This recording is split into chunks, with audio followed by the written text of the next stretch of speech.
मेरा जन्म एक ग्रामीण परिवार में हुआ था और मेरे माता पिता खेती करके अपना जीवन यापन करते थे। जब से मुझे याद है, मेरे माता पिता की सेहत हमेशा खराब रहती थी, खासकर मेरे पिता की। उनकी दोनों टांगों में दिक्कत थी, जिससे उनकी हालत बिगड़ने पर उनके लिए चलना मुश्किल हो जाता था। हालांकि परिवार का खर्च चलाने की खातिर मेरे पिता अक्सर बीमार होने पर भी काम करते थे। उस समय मेरे माता पिता अक्सर मुझे और मेरी बड़ी बहन को चिढ़ाते हुए कहते थे, जब तुम बड़े हो जाओगे तो तुम्हें संतानोचित होना होगा। हम ज़्यादा कुछ नहीं मांगते, बस इतना कि तुम हमारे साथ वैसे ही पेश आना जैसे हम तुम्हारे दादा दादी के साथ पेश आते थे। अगर तुम बड़े होकर ऐसा कर पाओगे तो हमें खुशी होगी। उस समय मैं छोटा था और मुझे संतानोचित निष्ठा का पता नहीं था, लेकिन जैसे जैसे मैं बड़ा होता गया, मेरे मन में धीरे धीरे संतानोचित निष्ठा और बुढ़ापे की लाठी बनने के लिए बच्चों का पालन पोषण करने जैसे विचार आकार लेने लगे। अपने माता पिता को हमारे परिवार के लिए इतना कष्ट सहते देखकर मैं उम्मीद करता था कि जब मैं बड़ा हो जाऊंगा तो उनका कर्ज चुकाने के लिए पैसे कमाऊंगा और उन्हें एक अच्छा जीवन दे पाऊंगा। बाद में जब मैं काम करने और पैसे कमाने लगा तो मैं अपने माता पिता के लिए कपड़े और उनकी बीमारियों के लिए उपचार उपकरण भी खरीदता था। साल 2009 में हमारे पूरे परिवार ने अंत के दिनों का परमेश्वर का कार्य स्वीकार लिया और उसके तुरंत बाद मैं कलीसिया में कर्तव्य करने लगा। एक बार जब मेरे माता पिता एक सभा में गए थे तो उन्हें सीसीपी ने गिरफ्तार कर लिया और पूछताछ के दौरान पुलिस मेरे पिता से मेरे ठिकाने के बारे में कड़ी पूछताछ करती रही। सीसीपी द्वारा गिरफ्तार किए जाने और सताए जाने से बचने के लिए मुझे अपना घर छोड़कर कहीं और जाकर अपने कर्तव्य करने पड़े। शुरुआती कुछ सालों में मुझे अपने माता पिता के बारे में ज़्यादा चिंता नहीं होती थी, क्योंकि वे परमेश्वर में विश्वास रखते थे और अपने कर्तव्य के लिए जो कुछ भी कर सकते थे वो करते थे, जिससे मुझे सहजता महसूस होती थी। 2017 मेरे लिए बहुत ही असामान्य वर्ष था। एक सहकर्मी बैठक में मुझे एक बहन से पता चला कि मेरे पिता को फिर से पुरानी बीमारी हो गई है और वे लकवाग्रस्त हो गए हैं। बिस्तर पर पड़े रहते हैं और बोल नहीं पाते हैं। अचानक यह खबर सुनना मेरे लिए बहुत मुश्किल था। मैंने सोचा, जब मैं गया था तब तो वे ठीक थे, यह कैसे हुआ? मेरे पिता के लकवाग्रस्त होने के कारण क्या मेरी माँ अकेली ही सब कुछ संभाल सकती है? काश मैं अपने लकवाग्रस्त पिता से मिलने फौरन घर जाकर उनकी देखभाल कर पाता, लेकिन सीसीपी द्वारा गिरफ्तारी और उत्पीड़न के खतरे के कारण मैं अभी भी वापस नहीं जा सकता था। मुझे बहुत अफसोस हो रहा था, इसलिए मैंने परमेश्वर के सामने आकर प्रार्थना की, हे परमेश्वर, यह जानकर कि मेरे पिता लकवाग्रस्त हैं, मैं बहुत कमज़ोर पड़ गया हूँ। यह सब सहने के लिए मुझे आस्था और शक्ति दो। सीसीपी द्वारा गिरफ्तारी के खतरे के कारण मैं वापस नहीं जा सकता, लेकिन घर पर जो कुछ हो रहा है वह सब मैं तुम्हारे हाथों में सौंपने को तैयार हूँ। मेरे दिल पर नज़र रखो ताकि मैं स्थिति में अडिग रह सकूं। प्रार्थना करने के बाद मुझे बहुत शांति महसूस हुई। जब मैं रात को बिस्तर पर लेटा तो मेरे मन में बिस्तर पर पड़े लकवाग्रस्त पिता की तस्वीर घूम गई, जो हिलने डुलने में भी असमर्थ थे। मुझे वो साल याद आ गया जब मैं जूनियर हाई स्कूल में सर्दियों की छुट्टियों के लिए घर गया था। उस दिन काफ़ी बर्फ़ पड़ी थी। मैं अपना बैग लेकर कुछ सहपाठियों के साथ घर जा रहा था। हम एक पहाड़ी सड़क पर कई घंटों से चल रहे थे। हम घर से कुछ ही मील दूर थे, लेकिन मुझे इतनी ठंड और भूख लग रही थी कि मैं और नहीं चल सकता था और पीछे छूट गया था। गांव के मेरे सहपाठी पहले मेरे घर पहुँचे और मेरे माता पिता को बताया। मेरे पिता किसी तरह मुझे उठाकर घर ले गए। यह वाकया याद करके मैं अपने आंसू नहीं रोक सका। अब मेरे पिता अपनी देखभाल नहीं कर सकते थे और मरने के कगार पर थे। अगर मेरे पिता एक दिन वाकई मर गए तो मेरी माँ अकेली उनका अंतिम संस्कार कैसे करेगी? हमारे रिश्तेदार और पड़ोसी हम पर हंसेंगे, और अगर मैं अपने लकवाग्रस्त पिता के पास वापस नहीं लौट पाया तो वे ज़रूर कहेंगे कि मैं संतानोचित नहीं हूँ। यह कलंक मुझे हमेशा के लिए झेलना पड़ेगा। इन बातों को ध्यान में रखते हुए मैं सच में अपने पिता की देखभाल करने के लिए वापस जाने का जोखिम उठाना चाहता था। लेकिन मुझे डर था कि अगर मैं वापस गया तो मुझे गिरफ्तार कर लिया जाएगा, और ना केवल मैं अपने पिता की देखभाल करने में सक्षम नहीं हो पाऊंगा, बल्कि मैं अपनी माँ पर भी बोझ बन जाऊंगा। इसलिए मैंने यह विचार छोड़ दिया। बाद में मैंने पत्र लिखकर पूछा कि घर पर चीज़ें कैसी चल रही हैं। कुछ महीने बाद मुझे अपनी माँ का एक पत्र मिला, जिसमें लिखा था कि मेरे पिता को गुजरे 6 महीने हो चुके हैं। यह खबर सुनना बेहद दर्दनाक और परेशान करने वाला था, और मैं सोच रहा था, मेरे पिता ने मुझे पालने में अपना खून पसीना और आंसू बहाए, लेकिन जब वे बूढ़े और लकवाग्रस्त हो गए तो मैंने कोई संतानोचित कर्तव्य नहीं निभाया। मैं उन्हें आखिरी बार भी नहीं देख पाया था। ऐसा कहा जाता है कि तुम बच्चों को बुढ़ापे का सहारा बनने के लिए पालते हो, लेकिन मैंने बेटे के रूप में अपनी कोई भी जिम्मेदारी नहीं निभाई थी। मैं वाकई संतानोचित बेटा नहीं हूँ। मैं सोच रहा था कि कैसे मेरे पिता सालों तक बिस्तर पर पड़े रहे और अपनी देखभाल करने में असमर्थ थे, और कैसे मेरी माँ को हर दिन अपने खेत के काम और घर के काम के साथ साथ उनकी देखभाल भी करनी पड़ती थी। उन्होंने बहुत कुछ सहा था। अब मेरी माँ बिल्कुल अकेली थी और मैं उन्हें और कष्ट नहीं सहने दे सकता था। लेकिन मैं उनकी देखभाल करने के लिए वापस नहीं जा सकता था। मेरा दिल द्वंद्व और दर्द से भरा हुआ था, और मैं अपने कर्तव्यों पर भी ध्यान केंद्रित नहीं कर पा रहा था।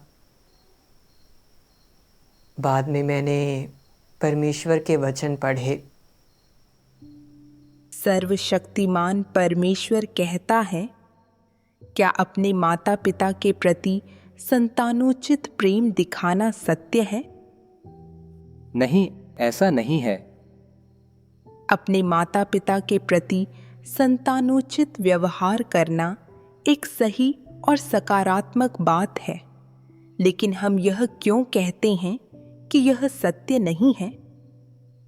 क्योंकि लोग अपने माता पिता के साथ संतानोचित व्यवहार करने में किसी सिद्धांत का पालन नहीं करते और वे यह भेद नहीं कर पाते कि उनके माता पिता वास्तव में किस प्रकार के लोग हैं। एक व्यक्ति को अपने माता पिता के साथ कैसा व्यवहार करना चाहिए, इसका संबंध सत्य से है। यदि तुम्हारे माता पिता परमेश्वर में विश्वास करते हैं और तुम्हारे साथ अच्छा व्यवहार करते हैं, तो क्या तुम्हें उनके प्रति संतानोचित व्यवहार करना चाहिए? हाँ। तुम संतानोचित कैसे होते हो? तुम उनके साथ अपने भाई बहनों से अलग व्यवहार करते हो। तुम उनके द्वारा बताए गए हर काम को करते हो और यदि वे बूढ़े हों तो तुम्हें हर हाल में उनकी देखभाल के लिए उनके पास रहना होता है, जो तुम्हें अपने कर्तव्य निर्वाह के लिए बाहर जाने से रोकता है। क्या ऐसा करना सही है? नहीं। ऐसे समय में तुम्हें क्या करना चाहिए? यह परिस्थितियों पर निर्भर करता है। यदि तुम अपने घर के आसपास ही कहीं अपना कर्तव्य निभाते हुए भी उनकी देखभाल कर पा रहे हो और तुम्हारे माता पिता को परमेश्वर के प्रति तुम्हारी आस्था पर आपत्ति नहीं है, तो तुम्हें एक पुत्र या पुत्री के रूप में अपनी जिम्मेदारी निभानी चाहिए और अपने माता पिता के कुछ काम करते हुए उनकी मदद करनी चाहिए। यदि वे बीमार हों तो उनकी देखभाल करो। अगर उन्हें कोई परेशानी हो तो उन्हें दिलासा दो। यदि तुम्हारी वित्तीय परिस्थितियां अनुमति दें तो अपने बजट के अनुरूप उनके लिए पोषक पूरक तत्व खरीदो। परंतु यदि तुम अपने कर्तव्य में व्यस्त रहते हो जबकि तुम्हारे माता पिता की देखभाल करने वाला और कोई न हो और वे भी परमेश्वर में विश्वास करते हों, तो तुम्हें क्या करने का फैसला करना चाहिए? तुम्हें कौन से सत्य का अभ्यास करना चाहिए? चूंकि अपने माता पिता के प्रति संतानोचित होना सत्य नहीं बल्कि केवल एक मानवीय जिम्मेदारी और दायित्व है, तो तुम्हें तब क्या करना चाहिए जब तुम्हारा दायित्व तुम्हारे कर्तव्य से टकराता हो? अपने कर्तव्य को प्राथमिकता देनी चाहिए। कर्तव्य को पहले रखना चाहिए। दायित्व अनिवार्य रूप से व्यक्ति का कर्तव्य नहीं है। अपना कर्तव्य निभाने का चुनाव करना सत्य का अभ्यास करना है, जबकि दायित्व पूरा करना सत्य का अभ्यास करना नहीं है। अगर तुम्हारी स्थिति ऐसी हो तो तुम यह जिम्मेदारी या दायित्व पूरा कर सकते हो, लेकिन अगर वर्तमान परिवेश इसकी अनुमति न दे तो तुम्हें क्या करना चाहिए? तुम्हें कहना चाहिए, मुझे अपना कर्तव्य निभाना ही चाहिए। यही सत्य का अभ्यास करना है। अपने माता पिता के प्रति संतानोचित होना अपने ज़मीर से जीना है और यह सत्य का अभ्यास करने के मानक के अनुरूप नहीं है। इसलिए तुम्हें अपने कर्तव्य को प्राथमिकता देनी चाहिए और उस पर कायम रहना चाहिए। अगर अभी तुम्हारे पास कोई कर्तव्य नहीं है और तुम घर से दूर रहकर काम नहीं करते और अपने माता पिता के पास रहते हो, तो उनकी देखभाल करने के तरीके खोजो। उन्हें थोड़ा बेहतर जीने और उनके कष्ट कम करने में मदद करने की पूरी कोशिश करो। लेकिन यह इस बात पर भी निर्भर करता है कि तुम्हारे माता पिता किस तरह के लोग हैं। अगर तुम्हारे माता पिता खराब मानवता के हैं, यदि वे तुम्हें परमेश्वर में विश्वास करने से लगातार रोकते हैं और अगर वे तुम्हें परमेश्वर में विश्वास करने और अपना कर्तव्य निभाने से दूर खींचते रहते हैं, तो तुम्हें क्या करना चाहिए? तुम्हें किस सत्य का अभ्यास करना चाहिए? उस समय तुम्हें उन्हें अस्वीकार कर देना चाहिए। तुमने अपना दायित्व पूरा किया है। तुम्हारे माता पिता परमेश्वर में विश्वास नहीं करते, इसलिए उनके प्रति संतानोचित आदर प्रदर्शित करने का तुम्हारा कोई दायित्व नहीं है। अगर वे परमेश्वर में विश्वास करते हैं तो वे परिवार हैं, तुम्हारे माता पिता हैं। अगर वे परमेश्वर में विश्वास नहीं करते तो तुम लोग अलग अलग मार्ग पर चल रहे हो। वे शैतान में विश्वास करते हैं और दानव राजा की पूजा करते हैं और वे शैतान के मार्ग पर चलते हैं। वे ऐसे लोग हैं जो परमेश्वर में विश्वास करने वालों से भिन्न मार्गों पर चल रहे हैं। अब तुम एक परिवार नहीं हो। वे परमेश्वर में विश्वास करने वालों को अपना विरोधी और शत्रु मानते हैं, इसलिए उनकी देखभाल करने का तुम्हारा दायित्व नहीं रह गया है और तुम्हें उनसे पूरी तरह से संबंध तोड़ लेना चाहिए। सत्य क्या है? अपने माता पिता के प्रति संतानोचित होना या अपना कर्तव्य निभाना? बेशक अपना कर्तव्य निभाना सत्य है। परमेश्वर के घर में अपना कर्तव्य निभाना केवल अपना दायित्व पूरा करना और वह करना नहीं है जो व्यक्ति को करना चाहिए। यह सृजित प्राणी का कर्तव्य निभाना है। यहाँ परमेश्वर का आदेश है। यह तुम्हारा दायित्व है, तुम्हारी जिम्मेदारी है। यह सच्ची जिम्मेदारी है जो सृष्टिकर्ता के समक्ष अपनी जिम्मेदारी और दायित्व पूरा करना है। यह सृष्टिकर्ता की लोगों से अपेक्षा है और यह जीवन का बड़ा मामला है। लेकिन अपने माता पिता के प्रति संतानोचित सम्मान दिखाना किसी पुत्र या पुत्री की जिम्मेदारी और दायित्व मात्र है। यह निश्चित रूप से परमेश्वर द्वारा आदेशित नहीं है और यह परमेश्वर की मांगों के अनुरूप तो और भी कम है। इसलिए अपने माता पिता का संतानोचित सम्मान करने और अपना कर्तव्य निभाने के बीच इसमें कोई संदेह नहीं है कि अपना कर्तव्य निभाना और केवल वही करना सत्य का अभ्यास करना है। एक सृजित प्राणी के रूप में अपना कर्तव्य निभाना सत्य और एक अनिवार्य कर्तव्य है। अपने माता पिता के प्रति संतानोचित सम्मान प्रदर्शित करने का मतलब लोगों के प्रति संतानोचित व्यवहार करने से है। इसका मतलब यह नहीं कि व्यक्ति अपना कर्तव्य निभा रहा है, न ही इसका मतलब यह है कि वह सत्य का अभ्यास कर रहा है। इससे कोई फर्क नहीं पड़ता कि तुम क्या करते हो, क्या सोचते हो या क्या योजना बनाते हो। वे सब महत्वपूर्ण बातें नहीं हैं।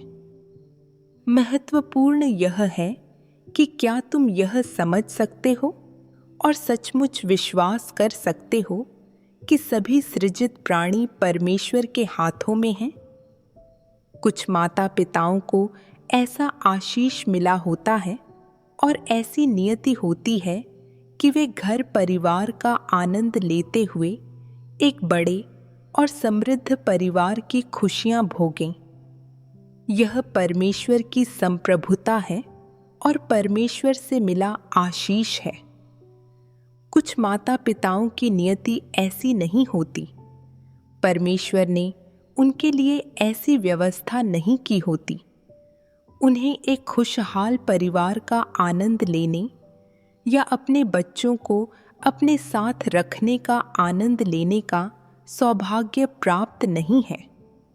यह परमेश्वर का आयोजन है और लोग इसे जबरदस्ती हासिल नहीं कर सकते। चाहे कुछ भी हो, अंततः जब संतानोचित शील की बात आती है तो लोगों को कम से कम समर्पण की मानसिकता रखनी चाहिए। यदि वातावरण अनुमति दे और तुम्हारे पास ऐसा करने के साधन हों, तो तुम अपने माता पिता के प्रति संतानोचित दायित्व निर्वाह दिखा सकते हो। अगर वातावरण उपयुक्त न हो और तुम्हारे पास साधन न हो, तो तुम्हें जबरन ऐसा करने की कोशिश नहीं करनी चाहिए। इसे क्या कहते हैं? इसे समर्पण कहा जाता है। यह समर्पण कैसे आता है? समर्पण का आधार क्या है? यह परमेश्वर द्वारा व्यवस्थित और परमेश्वर द्वारा शासित इन सभी चीजों पर आधारित है। परमेश्वर के वचन पढ़ने के बाद मैं समझ गया कि संतानोचित निष्ठा सिर्फ मानवीय जिम्मेदारी और दायित्व है, और यह सकारात्मक बात है। लेकिन यह सत्य नहीं है। एक सृजित प्राणी का कर्तव्य करना सत्य है, और परमेश्वर लोगों से यही अपेक्षा करता है। यह परमेश्वर की स्वीकृति से मेल खाता है। जब संतानोचित निष्ठा तुम्हारे कर्तव्यों के साथ टकराती है, तो तुम्हें अपनी परिस्थितियों के अनुसार अभ्यास करना चाहिए। अगर परिस्थितियां अनुमति देती हैं और तुम्हारे कर्तव्य पर असर नहीं डालती हैं, तो तुम्हें अपने माता पिता की देखभाल करनी चाहिए और अपनी जिम्मेदारियां और दायित्व पूरे करने चाहिए। अगर परिस्थितियां अनुमति नहीं देती हैं और तुम अपने कर्तव्यों में व्यस्त हो, तो तुम्हें सृजित प्राणी के कर्तव्य को प्राथमिकता देनी चाहिए और परमेश्वर की व्यवस्थाओं का पालन करना चाहिए। जहाँ तक माता पिता की बात है, कुछ अभिभावकों के कई बच्चे और पोते पोतियाँ होती हैं और वे खुशहाल परिवार की आशीष का आनंद लेते हैं। लेकिन कुछ अभिभावकों के लिए परमेश्वर द्वारा व्यवस्थित स्थिति ऐसी नहीं होती है और वे ऐसे आशीष का आनंद नहीं ले पाते हैं। ये सभी चीज़ें परमेश्वर द्वारा पूर्व निर्धारित हैं। परमेश्वर के वचनों के मार्गदर्शन से मुझे बहुत राहत मिली।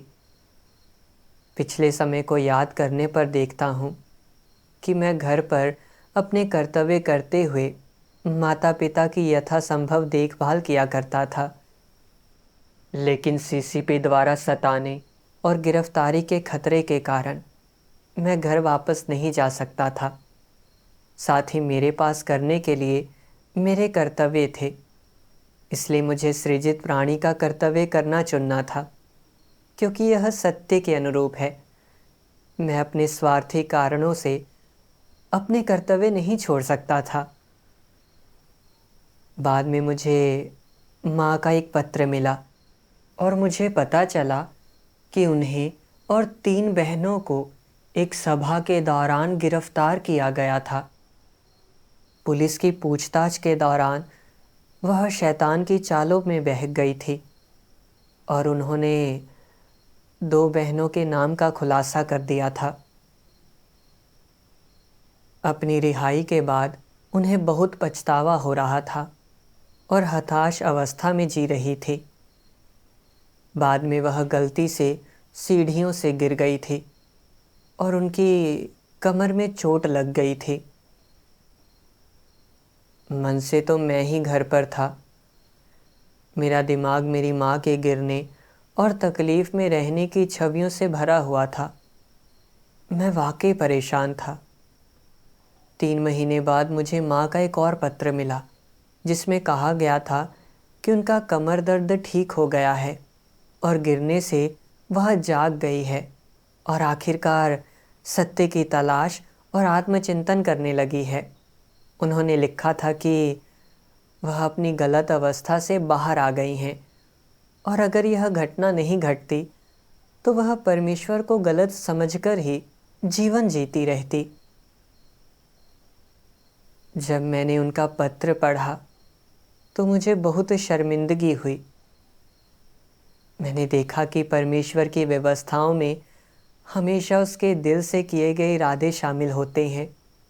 उसका कार्य बहुत व्यावहारिक होता है और वह हमारी ज़रूरतों और कमियों के अनुसार हम में से प्रत्येक का मार्गदर्शन करता है। अक्टूबर 2022 के उत्तरार्ध में मुझे पता चला कि मेरी माँ को भाई बहनों के लिए एक सभा की मेज़बानी करते समय अचानक पुलिस ने गिरफ्तार कर लिया था। पुलिस को सुसमाचार उपयाजक का फ़ोन और मेमोरी कार्ड मिला था जिसमें परमेश्वर के वचन थे और मेरी माँ ने खड़े होकर पहल करते हुए कहा था कि यह उसका है, जिससे सुसमाचार उपयाजक बच गया था। मैं अपनी माँ के लिए बहुत खुश था। जुलाई 2023 के मध्य में मुझे अपनी बड़ी बहन का एक पत्र मिला जिसमें कहा गया था कि मेरी माँ को पित्ताशय की थैली में अल्सर है। ऐसा लग रहा था कि उन्हें सर्जरी की ज़रूरत पड़ेगी, लेकिन उनकी हालत स्थिर हो गई थी, इसलिए उन्हें सर्जरी नहीं करानी पड़ी थी। इस खबर ने मुझे बहुत बेचैन कर दिया और मैंने सोचा, अगर मेरी माँ को वाकई सर्जरी की ज़रूरत पड़ी तो घर पर उनकी देखभाल करने वाला कोई नहीं है। मेरी बड़ी बहन शादीशुदा है और बहुत दूर रहती है और उसके अपने कर्तव्य हैं, इसलिए वह उनके साथ रहने के लिए आ नहीं सकती थी। वह अब बहुत बूढ़ी हो गई है। अगर उन्हें कुछ हो गया तो उनका अंतिम संस्कार कौन करेगा? मैं और मेरी बहन उनके साथ नहीं है और उनकी देखभाल करने वाला कोई नहीं है। जब मेरे पिता की मौत हुई थी तब मैं वहाँ नहीं था।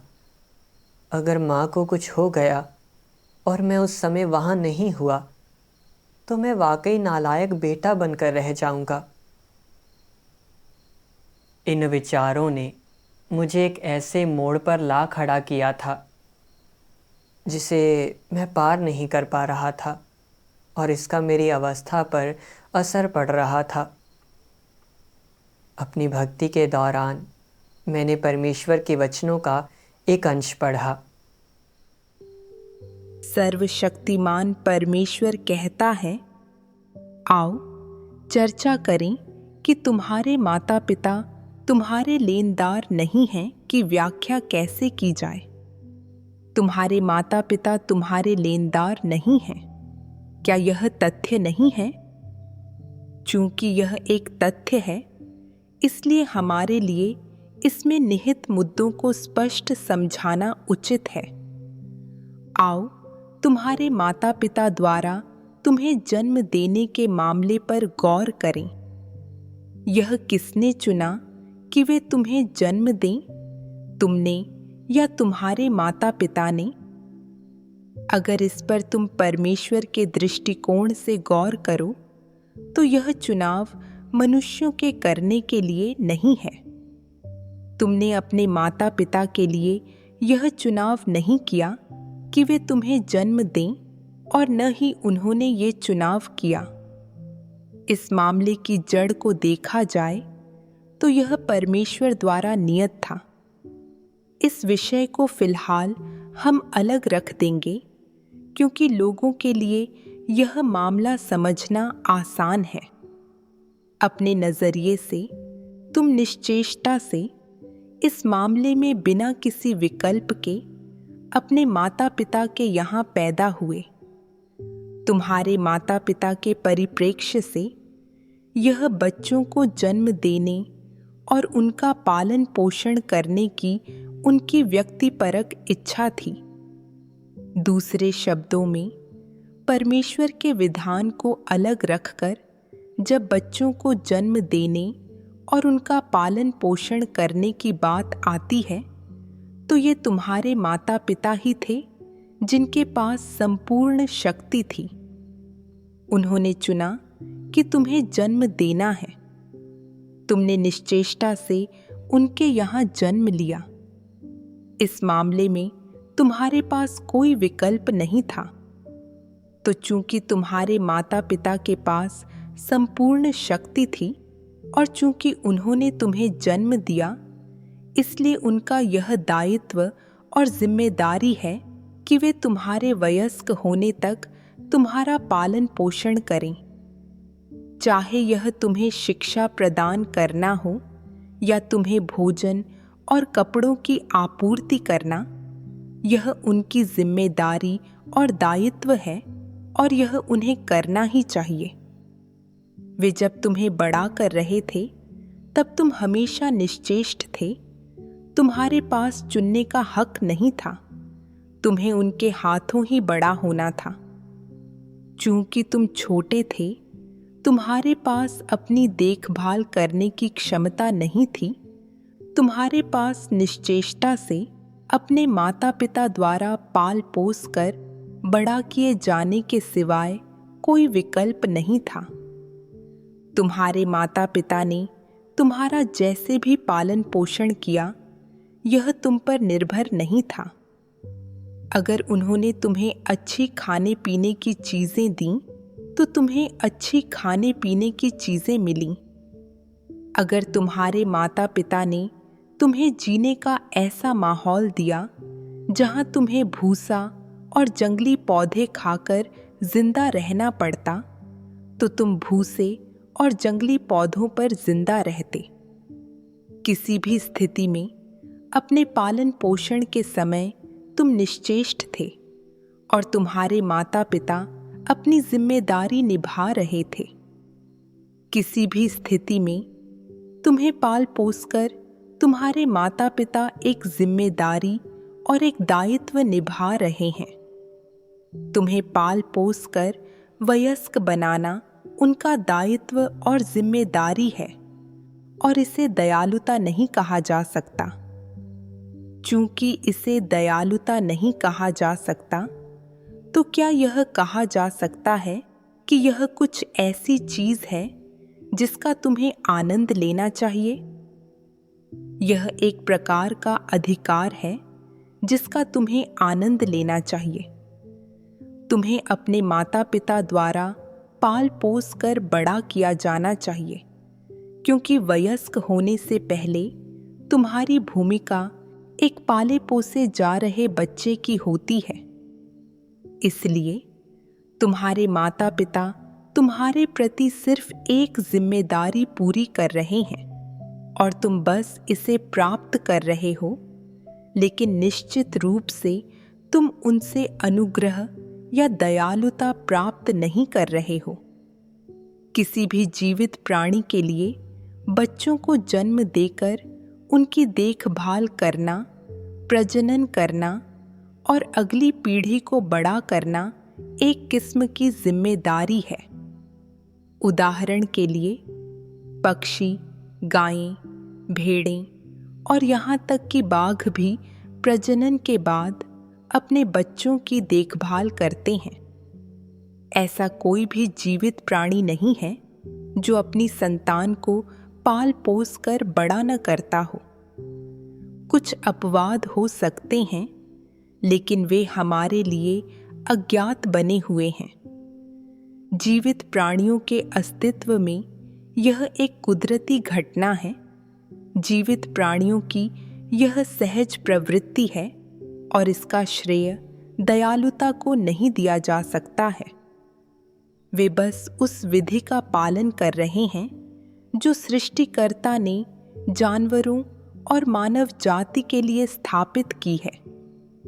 इसलिए तुम्हारे माता पिता का तुम्हें पाल पोस कर बड़ा करना किसी प्रकार की दयालुता नहीं है। इस आधार पर यह कहा जा सकता है कि तुम्हारे माता पिता तुम्हारे लेनदार नहीं हैं। वे तुम्हारे प्रति अपनी जिम्मेदारी पूरी कर रहे हैं। वे तुम्हारे लिए अपने दिल का चाहे कितना ही खून खपाएं और तुम पर कितना ही पैसा खर्च करें, उन्हें तुमसे इसकी भरपाई करने को नहीं कहना चाहिए, क्योंकि माता पिता के रूप में यह उनकी जिम्मेदारी है। चूंकि यह एक जिम्मेदारी और दायित्व है, इसलिए इसे मुफ्त होना चाहिए और उन्हें इसकी भरपाई करने को नहीं कहना चाहिए। तुम्हें पाल पोस कर बड़ा करके तुम्हारे माता पिता बस अपनी जिम्मेदारी और दायित्व निभा रहे थे और यह निःशुल्क होना चाहिए, इसमें लेन देन नहीं होना चाहिए। इसलिए तुम्हें भरपाई करने के विचार के अनुसार न तो अपने माता पिता से पेश आना चाहिए, न उनके साथ अपने रिश्ते को ऐसे संभालना चाहिए। अगर तुम इस विचार के अनुसार अपने माता पिता से पेश आते हो, उनका कर्ज चुकाते हो और उनके साथ अपने रिश्ते को संभालते हो, तो यह अमानुषी है। साथ ही हो सकता है इसके कारण तुम आसानी से अपनी दैहिक भावनाओं से नियंत्रित होकर उनसे बंध जाओ और फिर तुम्हारे लिए इन उलझनों से उबरना इस हद तक मुश्किल हो जाएगा कि शायद तुम अपनी राह से भटक जाओ। तुम्हारे माता पिता तुम्हारे लेनदार नहीं हैं, इसलिए उनकी तमाम अपेक्षाएं साकार करना तुम्हारा दायित्व नहीं है। उनकी अपेक्षाओं की कीमत चुकाना तुम्हारा दायित्व नहीं है। परमेश्वर के वचनों में माता पिता और बच्चों के बीच के रिश्ते को कैसे संभालना है, इस बारे में बहुत साफ बताया गया है। माता पिता के रूप में बच्चों को जन्म देना और उनका पालन पोषण करना सृष्टिकर्ता द्वारा मानवता के लिए निर्धारित नियमों का पालन करना है। जैसे प्रजनन करना किसी भी जीव की सहज प्रवृत्ति है। माता पिता द्वारा अपने बच्चों का पालन पोषण करना, उनकी जिम्मेदारियां और दायित्व पूरे करना है। यह कोई दयालुता नहीं है और उनके बच्चों को इसका कर्ज चुकाने की ज़रूरत नहीं है। मैं सोचता था कि चूँकि मेरे माता पिता के लिए मुझे जन्म देना और मेरा पालन पोषण करना इतना कठिन था, और चूँकि उन्होंने बहुत तकलीफ़ सही थी, इसलिए उनके बच्चे के रूप में मुझे उनका उचित कर्ज चुकाना चाहिए, ताकि मैं पालन पोषण की उनकी दयालुता का कर्ज चुका सकूं। जब मुझे पता चला था कि मेरे पिता लकवाग्रस्त हैं और मैं उनकी देखभाल करने के लिए उनके पास नहीं रह सकता और उनके बुढ़ापे में उनकी देखभाल नहीं कर सकता या उन्हें उचित विदाई नहीं दे सकता, तो मैंने खुद को अपने पिता का ऋणी महसूस किया। इस बारे में सोचकर मुझे लगता था कि मेरे सिर पर बहुत बड़ा बोझ है, जिससे सांस लेना मुश्किल हो रहा है। पिता की मृत्यु के बाद मैं माँ को लेकर चिंतित रहता था। लगता था चूँकि मैं अपने पिता के प्रति संतानोचित नहीं था, मैं अपनी माँ का भी ऋण सिर पर लेकर नहीं जी सकता था। मुझे यह सुनिश्चित करना था कि वह अपने जीवन के अंतिम वर्ष तक सुख से निकाले। यह जानते हुए कि मेरी माँ घायल हो गई थी और मैं उनकी देखभाल करने के लिए वापस नहीं जा सकता था, मुझे लग रहा था कि मैं माँ का कर्जदार हूँ और उनके प्रति संतानोचित नहीं हूँ। अब परमेश्वर के वचन पढ़कर मुझे समझ आया कि मेरे माता पिता ने मुझे पाल पोस कर अपनी जिम्मेदारियां और दायित्व पूरे किए थे, और यह कोई ऐसी दयालुता नहीं थी जिसका मुझे कर्ज चुकाना था। वे मेरे लेनदार नहीं थे। मेरे माता पिता द्वारा मेरी परवरिश को कर्ज चुकाने के लिए दयालुता के रूप में देखना पूरी तरह से गलत था और सत्य के अनुरूप नहीं था। यह दृष्टिकोण रखने के कारण मुझे बहुत पीड़ा हुई थी। अगर परमेश्वर ने इस पर सत्य उजागर नहीं किया होता तो मैं इसके बारे में पूरी तरह से अनजान रहता और मैं इस गलत नज़रिए से बंधा और नियंत्रित रहता। मेरा जीवन परमेश्वर से आया है और परमेश्वर मेरी हर ज़रूरत पूरी करता है। मुझे परमेश्वर का आभारी होना चाहिए। मुझे याद है कि 2007 में मुझे प्रभु में विश्वास रखते हुए कुछ ही महीने हुए थे। मैं कार में था और कार के ब्रेक फेल हो गए। गाड़ी पहाड़ी से लुढ़क कर नीचे चली गई। उस हादसे में मौतें हुई थी और चोटें आई थी, लेकिन मैं अपने दिल में परमेश्वर को पुकारता रहा था और मैं सिर्फ मांसपेशियों में खिंचाव के साथ बहुत ही हल्की चोट के साथ बच गया था। चमत्कार यह हुआ कि हादसे के दौरान मैं बिल्कुल भी डरा या घबराया नहीं, जिससे मुझे परमेश्वर के चमत्कारी कर्म का पता चला। अगर परमेश्वर की सुरक्षा न होती तो मैं उस दुर्घटना में मर सकता था। इतने वर्षों में मैंने गहराई से अनुभव किया है कि केवल परमेश्वर ही मेरा एकमात्र उद्धार है। परमेश्वर में मेरे विश्वास के बिना मैं लौकिक लोगों की तरह होता, जो लगातार धन और प्रसिद्धि के पीछे भागते रहते हैं, इस बात से अनजान रहते हैं कि हमारी नियति किसके हाथों में है, और यह जानना तो दूर की बात है कि सार्थक जीवन कैसे जिएं। ना उन्हें शैतान द्वारा दिए जा रहे कष्टों का एहसास होता है। आज राज्य का सुसमाचार फैलाने के लिए लोगों के सहयोग की ज़रूरत है। मैं परमेश्वर के प्रेम का कर्ज चुकाने के बारे में नहीं सोच रहा था और मैं अपने कर्तव्य अच्छी तरह से नहीं करने के लिए परमेश्वर के प्रति ऋणी महसूस नहीं कर रहा था। मैं सिर्फ अपने माता पिता का कर्ज चुकाने पर ध्यान केंद्रित कर रहा था। यह वाकई मेरे लिए अविवेकपूर्ण, बेशर्म और कृतघ्न होना था। मैंने परमेश्वर के और भी वचन पढ़े। सर्वशक्तिमान परमेश्वर कहता है, चीनी परंपरागत संस्कृति के अनुकूलन के कारण चीनी लोगों की परंपरागत धारणाओं में यह माना जाता है कि लोगों को अपने माता पिता के प्रति संतानोचित निष्ठा रखनी चाहिए।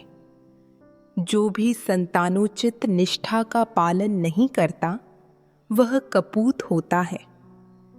ये विचार बचपन से ही लोगों के मन में बिठाए गए हैं और ये लगभग हर घर में, साथ ही हर स्कूल में और बड़े पैमाने पर पूरे समाज में सिखाए जाते हैं।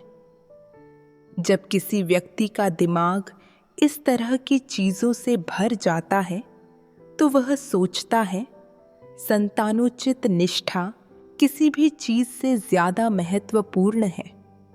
अगर मैं इसका पालन नहीं करता तो मैं एक अच्छा इंसान नहीं हूँ, मैं कपूत हूँ और समाज मेरी निंदा करेगा। मैं ऐसा व्यक्ति बन जाता जिसमें ज़मीर नहीं है। क्या यह नज़रिया सही है? लोगों ने परमेश्वर द्वारा व्यक्त इतने अधिक सत्य देखे हैं। क्या परमेश्वर ने अपेक्षा की है कि व्यक्ति अपने माता पिता के प्रति संतानोचित निष्ठा दिखाए? क्या यह कोई ऐसा सत्य है जिसे परमेश्वर के विश्वासियों को समझना ही चाहिए? नहीं, यह ऐसा सत्य नहीं है। परमेश्वर ने केवल कुछ सिद्धांतों पर संगति की है। परमेश्वर के वचन किस सिद्धांत द्वारा लोगों से दूसरों के साथ व्यवहार किए जाने की अपेक्षा करते हैं? परमेश्वर जिससे प्रेम करता है उससे प्रेम करो और जिससे वह घृणा करता है उससे घृणा करो। यही वह सिद्धांत है जिसका पालन किया जाना चाहिए। परमेश्वर सत्य का अनुसरण करने और उसकी इच्छा का पालन कर सकने वालों से प्रेम करता है।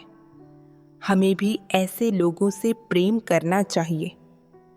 जो लोग परमेश्वर की इच्छा का पालन नहीं कर सकते, जो परमेश्वर से नफरत और विद्रोह करते हैं, परमेश्वर ऐसे लोगों का तिरस्कार करता है और हमें भी उनका तिरस्कार करना चाहिए। परमेश्वर इंसान से यही अपेक्षा करता है।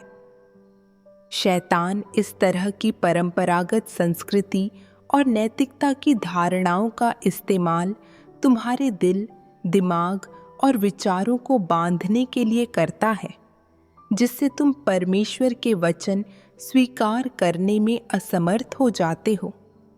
तुम पूरी तरह शैतान की इन चीज़ों के काबू में आ चुके हो और परमेश्वर के वचन स्वीकार करने में असमर्थ हो गए हो। जब तुम परमेश्वर के वचनों का अभ्यास करना चाहते हो तो ये चीज़ें तुम्हारे मन में बाधा पैदा करती हैं, तुमसे सत्य और परमेश्वर की अपेक्षाओं का विरोध कराती हैं और तुम्हें अपने कंधे से परंपरागत संस्कृति का जुआ उतार कर फेंकने के लिए शक्तिहीन बना देती हैं। कुछ देर संघर्ष करने के बाद तुम समझौता कर लेते हो। तुम यह विश्वास करना पसंद करते हो कि नैतिकता की परंपरागत धारणाएं सही हैं और सत्य के अनुरूप भी हैं, और इसलिए तुम परमेश्वर के वचन ठुकरा या त्याग देते हो। तुम परमेश्वर के वचनों को सत्य नहीं मानते और तुम बचाए जाने के बारे में कुछ नहीं सोचते।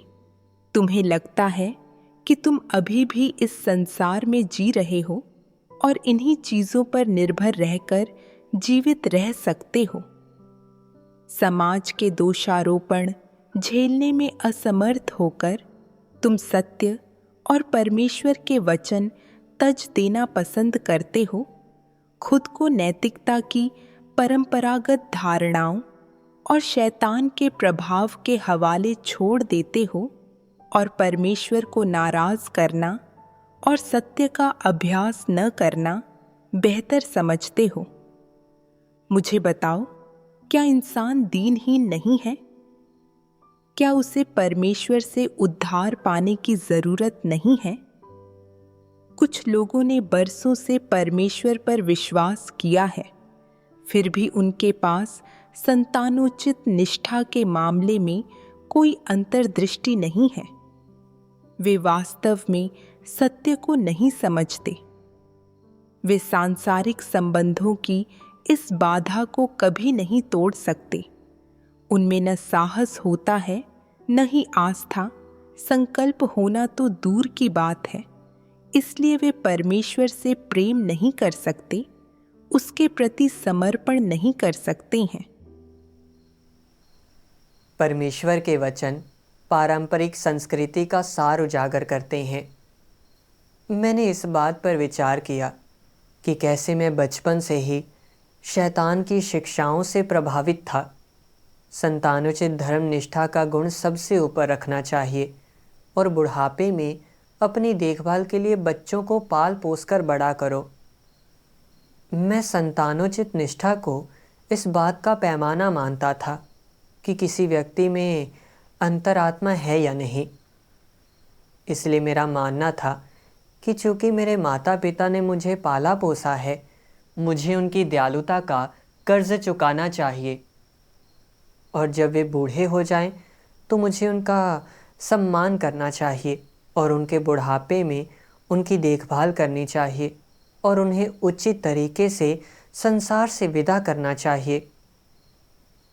मेरा मानना था कि इन जिम्मेदारियों को पूरा करने का मतलब है कि व्यक्ति में मानवता और अंतरात्मा है, और अगर कोई इन चीज़ों को करने में नाकाम रहता है तो वह संतानोचित नहीं है और इंसान कहलाने के लायक नहीं है, और समाज द्वारा उसे बदनाम और अस्वीकार किया जाएगा। ये विचार मेरे दिल में गहराई से जड़ जमा चुके थे। परमेश्वर में विश्वास करने के बाद सीसीपी के उत्पीड़न और गिरफ्तारी के खतरे के कारण मैं घर वापस नहीं लौट सका था, और मैं अपने पिता को आखिरी बार भी नहीं देख पाया था। मुझे बहुत आत्मग्लानि होती थी। एक गैर संतानोचित बच्चे की तरह अपने माता पिता के प्रति ऋणी, जिन्होंने मुझे पालने में दयालुता दिखाई थी, और यह कि दूसरे लोग मुझे तुच्छ समझते हैं और गैर संतानोचित बेटे के रूप में मुझ पर उंगलियां उठाते हैं। बाद में अपनी माँ की बीमारी का पता लगने से मुझे चिंता होती थी और मुझे डर लगता था कि अगर मेरी माँ वाकई मर गई तो मैं कभी भी गैर संतानोचित बच्चा होने का ठप्पा नहीं हटा पाऊंगा। ये विचार अदृश्य बेड़ियों की तरह थे जो मुझे कसकर बांध रहे थे और मुझे आज़ाद होने से रोक रहे थे। मैं अच्छी तरह से जानता था कि परमेश्वर में विश्वास करके सृजित प्राणी का कर्तव्य करना जीवन में सही मार्ग है, लेकिन मैं अपना कर्तव्य शांतिपूर्वक नहीं निभा पाता था। मुझे एहसास हुआ कि इन भ्रामक पारंपरिक विचारों से मुझे बहुत नुकसान हो रहा है। मैंने अनुग्रह के युग के बारे में सोचा, जब कई लोगों ने दुनिया भर में प्रभु का सुसमाचार फैलाने के लिए अपने माता पिता और रिश्तेदारों को छोड़ दिया था, और कुछ ने तो अपना जीवन भी बलिदान कर दिया था।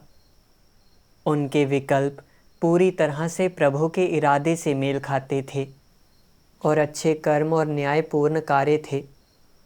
मैंने प्रभु की वापसी का स्वागत किया है और अंत के दिनों में सर्वशक्तिमान परमेश्वर का कार्य स्वीकारा है, जो जीवन में एक बार मिलने वाला अवसर है, और इस समय सृजित प्राणी के रूप में अपना कर्तव्य करना परमेश्वर की स्वीकृति से मेल खाता है।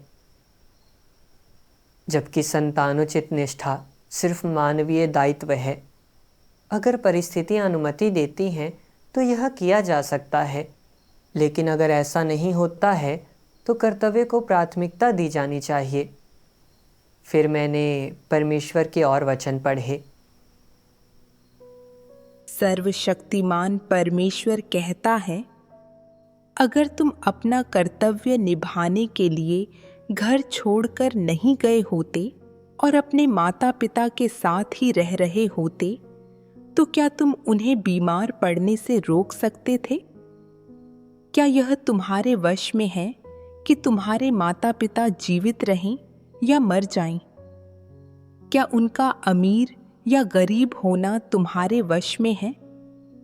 तुम्हारे माता पिता को जो भी रोग हो, वह इस वजह से नहीं है कि वे तुम्हें बड़ा करने में बहुत थक गए या उन्हें तुम्हारी याद आई।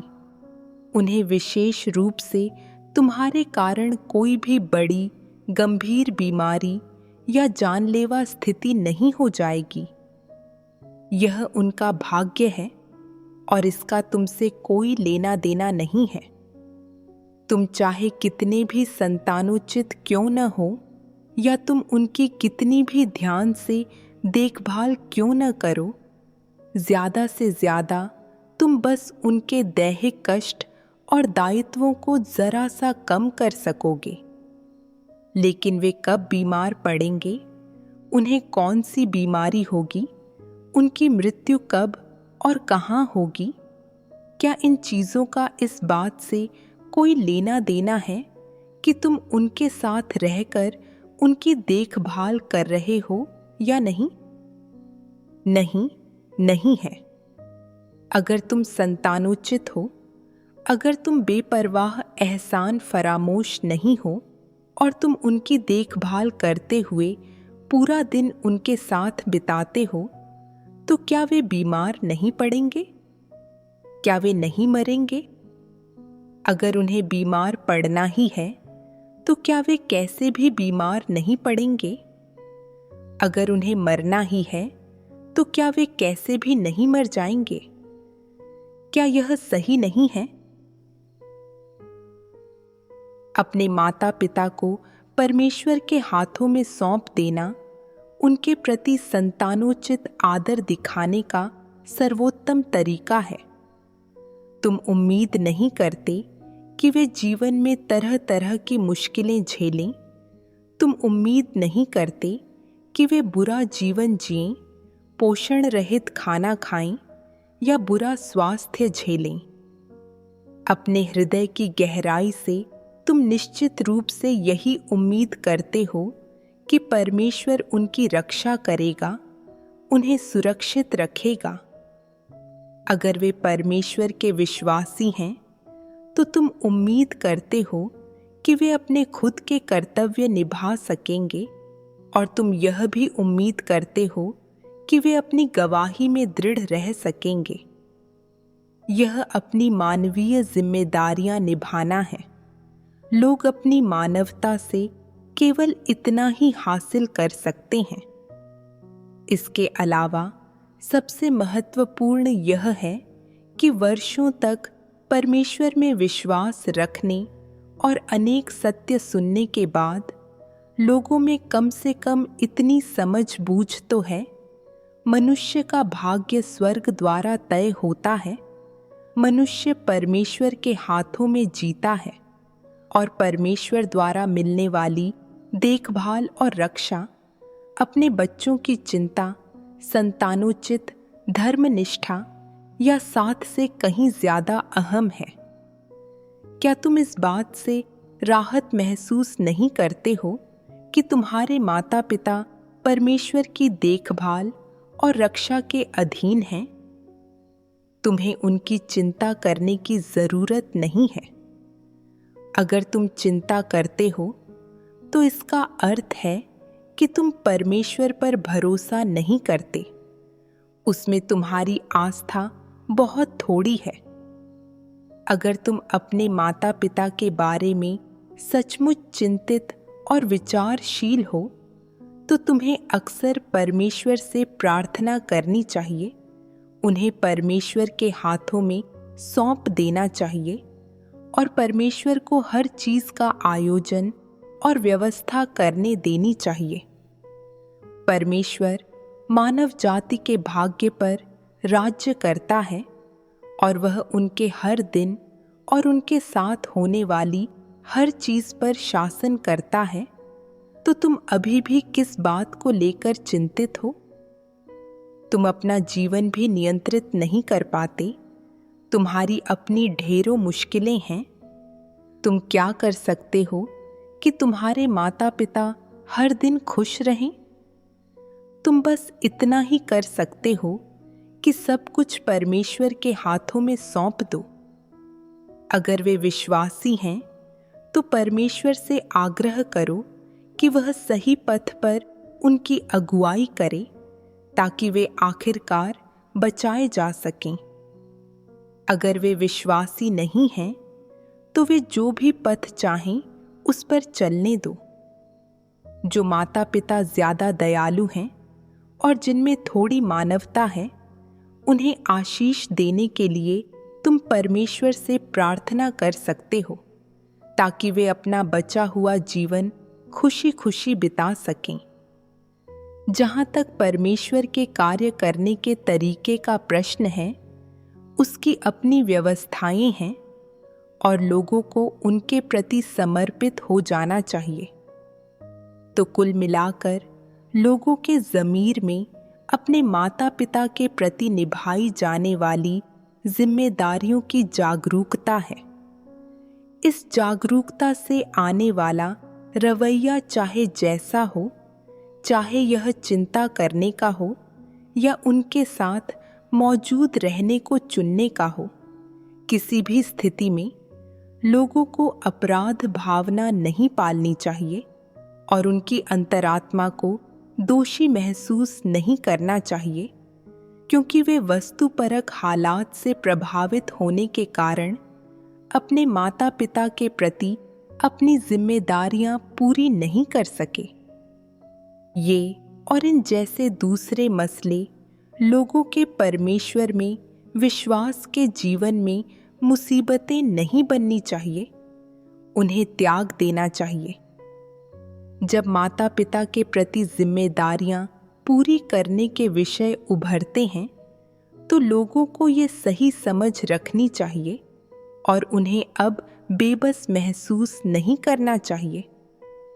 एक बात तो यह है कि तुम अपने दिल की गहराई से जानते हो कि तुम असंतानोचित नहीं हो और तुम अपनी जिम्मेदारियों से जी नहीं चुरा रहे हो या बच नहीं रहे हो।